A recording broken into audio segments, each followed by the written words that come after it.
Praise to the lord. ఈరోజు దేవుడు మనకిచ్చినటువంటి వాగ్దానం ఏంటంటే లేవియకాండము 26వ అధ్యాయము 13వ వచనం. నేను మీ కాడి పలుపును తెంపి మిమ్మును నిలువుగా నడవచేసి తిని. ఆమేన్. కాడి పలుపు అంటే వ్యవసాయం చేసేటప్పుడు ఎద్దుల మెడ మీద కాడిని ఉంచుతారు.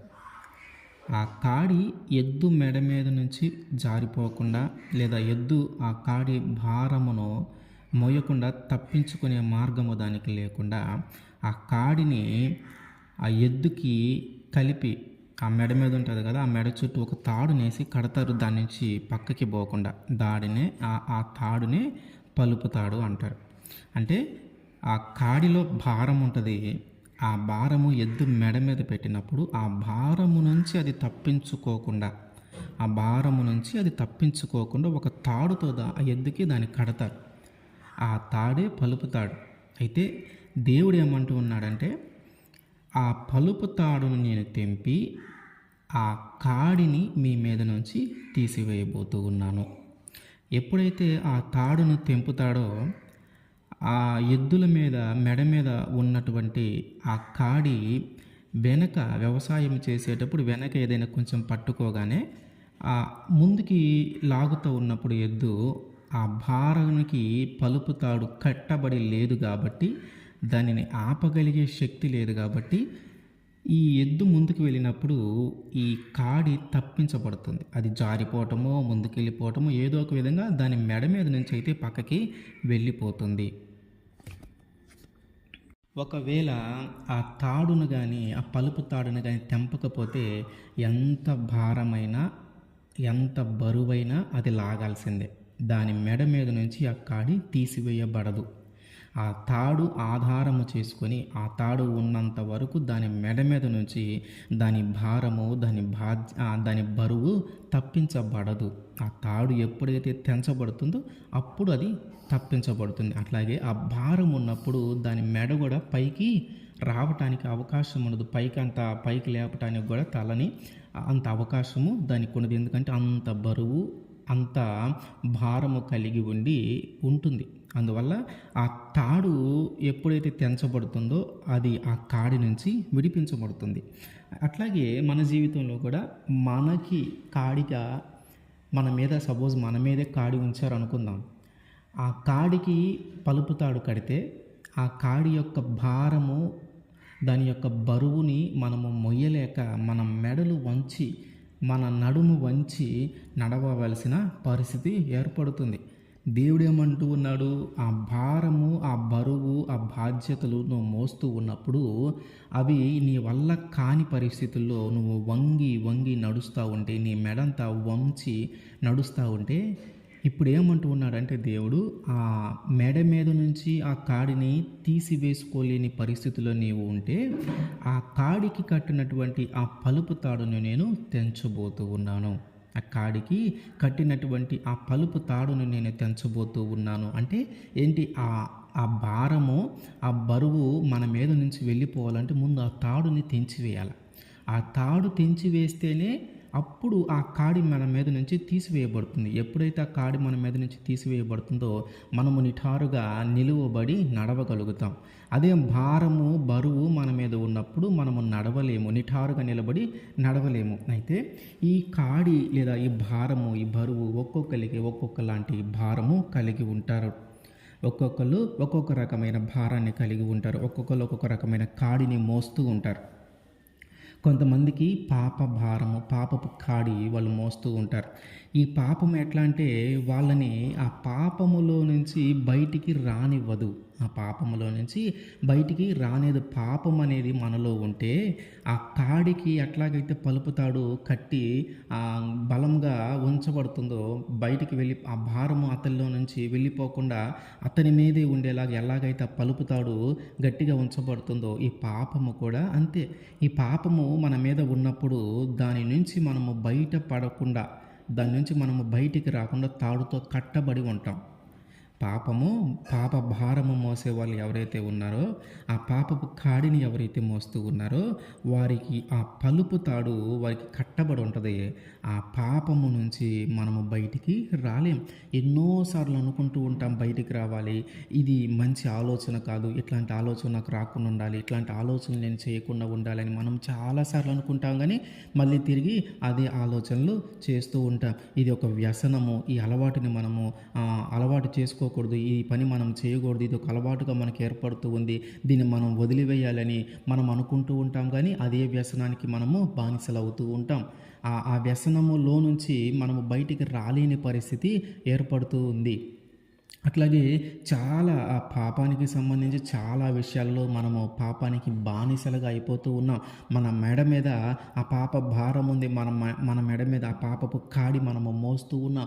దాని నుంచి మనము తప్పించుకోలేము, దాని నుంచి మనంతటా మనము బయటపడలేము. అయితే దేవుడు ఏమంటున్నాడంటే, ఆ పాపానికి ఉన్నటువంటి ఆ పలుపు తాడు నేను తెంపేయబోతూ ఉన్నాను, ఆ పాపము నుంచి నిన్ను విడిపించబోతూ ఉన్నాను. ఏదైతే ఆ పాపము నిన్ను కట్టి ఉంచుతుందో, దేనితో అయితే ఆ పాపము నిన్ను ఆకర్షిస్తూ ఉందో, దేనితో అయితే ఆ పాపంలో నుంచి నువ్వు బయటికి రాకుండా నిన్ను పట్టుకొని ఉంటుందో, దానిని నేను తెంచివేయబోతూ ఉన్నాను. అంటే ఏంటి? దేవుడు విడుదల దయచేయబోతూ ఉన్నాడు. మన మెడ మీద ఉన్నటువంటి కాడిని, మనం కాడికున్నటువంటి పలుపు తాటిని తెంపివేయబోతూ ఉన్నాడంటే మన జీవితానికి ఒక విడుదల జరుగుతూ ఉంది. అంటే ఆ భారము నుంచి, ఆ బాధ్యత నుంచి, ఆ బరువుల నుంచి మనకు ఒక విడుదల దేవుడు ఇవ్వబోతూ ఉన్నాడు. అట్లాగే చాలామందికి ఆపదలు, అవమానాలు, కష్టాలు, కన్నీళ్ళు ఇవన్నీ వాళ్ళు కాడిగా ఉండొచ్చు. ఒక్కొక్కరికి ఒక్కొక్క రకమైన కాడి, ఒక్కొక్కరికి ఒక్కొక్క రకమైన భారము, ఒక్కొక్కరికి ఒక్కొక్క రకమైన బాధ్యత, ఒక్కొక్కరికి ఒక్కొక్క రకమైన బరువులు మోస్తూ వారి జీవితాన్ని ముందుకు తీసుకొని వెళ్తూ ఉన్నారు. ఈ ఆపదలు, అవమానాలు, కష్టాలు, కన్నీళ్ళు ఇవన్నీ తట్టుకోలేక మనం ఎంతగా శ్రమించినా, ఎంతగా కష్టపడినా, మనం ఎంత నిజాయితీగా ఉన్నా మన మీద అపవాదులు వేసేవాళ్ళు ఉంటూనే ఉంటారు, మన మీదకి అవమానము తెచ్చేవాళ్ళు ఉంటూనే ఉంటారు. మనం నిజాయితీగా బ్రతికిన, చక్కగా జీవించిన, ఎవరితో మనము పొత్తులు పెట్టుకోకుండా, ఎవరి మీదకి మనము గొడవలకు వెళ్లకుండా మన జీవితాన్ని మనం చక్కగా జీవించినా కూడా కొన్నిసార్లు మన మీదకి ఆపదలు, అవమానాలు మనకి కలుగుతూ ఉంటాయి. అయితే దేవుడు ఏమంటున్నాడంటే, ఆ అవమానాలు, ఆ ఆపదలు ఇక నుంచి నీ జీవితంలోకి రాకుండా నేను వాటిని కొట్టివేయబోతూ ఉన్నాను. కష్టాలు, కన్నీళ్ళు మన జీవితంలో వస్తూనే ఉంటాయి. ఆ కష్టాలేంటో, ఆ కన్నీళ్ళేంటో అవి ఎప్పుడు వెళ్ళిపోతాయో అని మనం ఎదురు చూస్తూ ఉంటాం.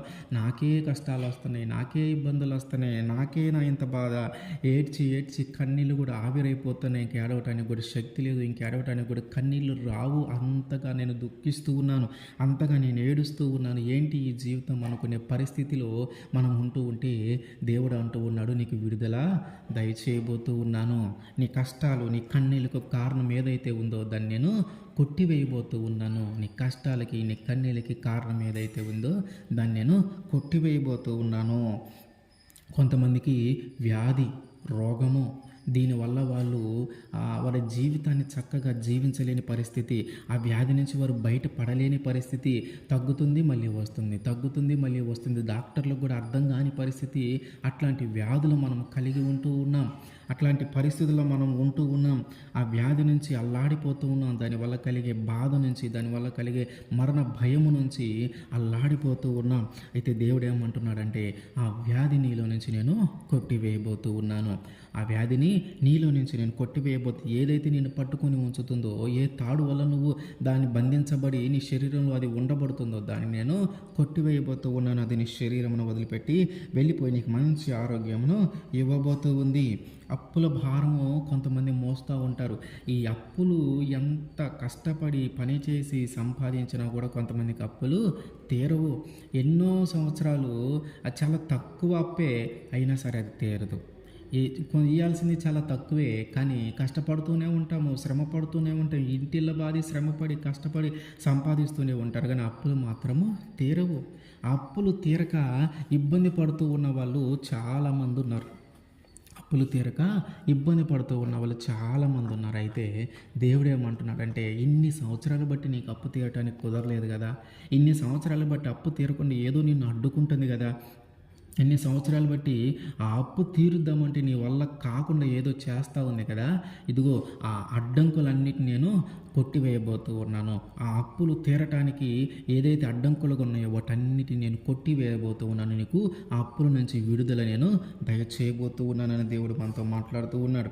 అట్లాగే చదువు, ఉద్యోగము, ఆ జీవితం సెటిల్ కావటానికి ఇట్లాంటి భారాలతో, బాధ్యతలతో, బరువులతో అనేక మంది అల్లాడిపోతూ ఉన్నారు. వీళ్ళందరూ దేవుడు చెప్తున్న మాట ఏంటంటే, నీకు చదువుకి రాకుండా ఏదైతే అడ్డుకుంటూ ఉందో దాన్ని నేను కొట్టివేసి నీకు విడుదల ఇవ్వబోతూ ఉన్నాను. నువ్వు మంచిగా చదువుకునేలాగా జ్ఞానాన్ని ఇవ్వబోతూ ఉన్నాను. ఉద్యోగ భారము, ఉద్యోగం లేక నిరుద్యోగంతో అల్లాడిపోతున్న యువత అనేకమైన మంది ఉన్నారు.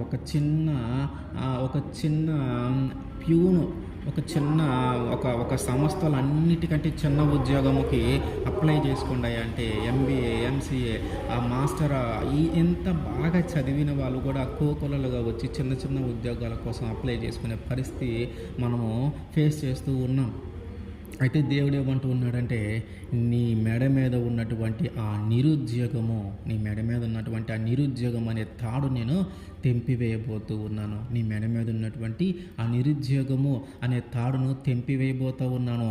ఈ సంవత్సరంకి ఇక మనకి ఆ ఉద్యోగము లభించేలాగున ఆ నిరుద్యోగము అనే ఆ తాడును తెంపివేయబోతున్నాడు దేవుడు. ఆ విధంగా ఆయన మనకి నిరుద్యోగంలో విడుదల దయచేసి మనకు మంచి ఉద్యోగాలైనా ఇవ్వబోతూ ఉన్నాడు. కొంతమందికి శత్రువుల భయము, శత్రువుల భారము, శత్రువులు ఎప్పుడు వచ్చి ఏం చేస్తారో, ఎట్లా జీవించాలి, వాళ్ళు ఏమి నిందలు వేయబోతూ ఉన్నారు, ఏ విధంగా అవమానించబోతూ ఉన్నారు, కుటుంబం మీదకి వస్తూ ఉన్నారేమో, ఆ గుంపు గూడి వస్తూ ఉన్నారేమో, ఇట్లాంటి ఆలోచనలతో భయపడుతూ ఉన్నారు చాలామంది. అట్లాంటి కాడిని మోసే వాళ్ళు ఉన్నారు. అట్లాంటి కాడిని మోసే వాళ్ళందరికీ దేవుడు చెప్తా ఉన్న మాట ఏంటంటే, నీ కాడి పలుపును నేను తెంపివేయబోతూ ఉన్నాను. ఇప్పటిదాకా నువ్వు ఇట్లాంటి భారములతో కుంగిపోయి కృషించి నిలవబడలేక ఆ మెడ వంచుకొని నడుము వంచి నువ్వు నడుస్తూ ఉన్నావేమో, ఇప్పుడు నీ కాడిని నేను తెంచివేయబోతూ ఉన్నాను. ఆ కాడి పలుపు తాడుని నేను తెంచివేయబోతూ ఉన్నాను. నీ మెడ మీద ఉన్నటువంటి భారమును నేను తెంచివేయబోతూ ఉన్నాను. నీ మెడ మీద ఉన్నటువంటి భారమును నేను తీసివేయబోతూ ఉన్నాను. నీ మెడ మీద ఉన్నటువంటి ఆ భారమును నేను తీసివేసి నీకు విడుదల దయచేయబోతూ ఉన్నాను. దేనివల్ల నువ్వు ఇబ్బంది పడుతూ ఉన్నావో, ఏ కాడిని నువ్వు మోస్తూ ఉన్నావో, ఆ కాడినన్నిటి నుంచి దేవుడు నీకు విడుదల దయచేయబోతున్న పాప భారమా మోస్తూ ఉన్నావా, ఆపదలు అవమానాలు వస్తూ ఉన్నాయా, కష్టాలు కన్నీళ్ళు వస్తూ ఉన్నాయా, వ్యాధులు బాధలు వస్తూ ఉన్నాయా, అప్పుల భారం ఉందా, చదువుల, ఉద్యోగాల, శత్రువుల భయమా, ఏ కాడిని నువ్వు మోసినా సరే దేవుడు ఒకటే మాట చెప్తా ఉన్నాడు మనతో ఏంటంటే, ఆ కాడి పలుపు తాడుని నేను తెంచివేయబోతూ ఉన్నాను, నేను నిలువుగా నడవజేయబోతూ ఉన్నాను. ఆ భారము నీలో ఉన్నప్పుడు, ఆ బరువు నువ్వు మోస్తూ ఉన్నప్పుడు, నీవు అందరి ముందు తల ఎత్తుకుని జీవించలేని పరిస్థితి నీ జీవితంలోకి వస్తూ ఉంటుంది. ఆ మెడ దించుకునే మనము నడిచే పరిస్థితి మన జీవితంలోకి వస్తూ ఉంది. అయితే దేవుడు ఏమంటున్నాడంటే, ఆ తాడును తెంచివేసి నీవు నిఠారుగా నిలువబడి చక్కగా నడిచేలాగా నేను చేయబోతూ ఉన్నాను. దేవుడు మన జీవితంలో మన మీద కాడిని ఉంచబడినటువంటి ఆ కాడి ఏదైనా సరే, ఆ భారం ఏదైనా సరే, ఆ బరువు ఏదైనా సరే, దాన్ని తీసివేసి దాని నుంచి మనందరికీ విడుదల దయచేయునుగాక. ఆమేన్.